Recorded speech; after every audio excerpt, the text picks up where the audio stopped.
પંચમહાલ જિલ્લાના હાલોલ શહેરના સાંઈબાબા મંદિર પાસેના ફૂટપાથ પર સૂતા શ્રમજીવી પરિવારના 5 માસના બાળકના અપહરણની ઘટના પ્રકાશમાં આવી હતી, જેમાં માતા સાથે સૂતા માસૂમનો અજાણ્યા અપહરણકારો અપહરણ કરી ફરાર થઈ ગયા હતા. ઘટના અંગે માતાએ હાલોલ ટાઉન પોલીસ મથકમાં જાણ કરતા પોલીસ તંત્ર દોડતું થયું હતું અને અપહરણકારોને ઝડપી લેવા માટે પોલીસે શહેરના સીસીટીવી ફૂટેજ સહિતની તપાસના ચક્રો ગતિમાન કર્યા છે.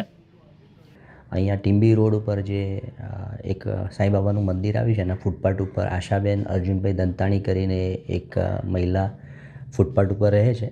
તે પોતાના 5 માસના બાળક સાથે રાત્રિના સમયે સૂતેલ હતી. એ દરમિયાન કોઈ અજાણી સ્ત્રી આવી અને એમના પડખામાં ખાટલામાં સાથે સૂતા બાળકને લઈ અને જતા રહેલાની હકીકત તેઓએ ગઈકાલે ફરિયાદમાં આપતા હાલોલ ટાઉન પોલીસ સ્ટેશનમાં ગુનો રજીસ્ટર કરી અને અમારા જિલ્લાના માનનીય એસપી ડૉક્ટર હરેશભાઈ દુધાત સાહેબની સૂચના મુજબ અને એમના માર્ગદર્શન હેઠળ પોલીસ સ્ટેશનની ટીમ તથા હાલોલ રૂરલની સર્વેલન્સની ટીમો પાડી અને ટેકનિકલ સર્વેલન્સ આધારે અમે તપાસ હાથ ધરેલ છે.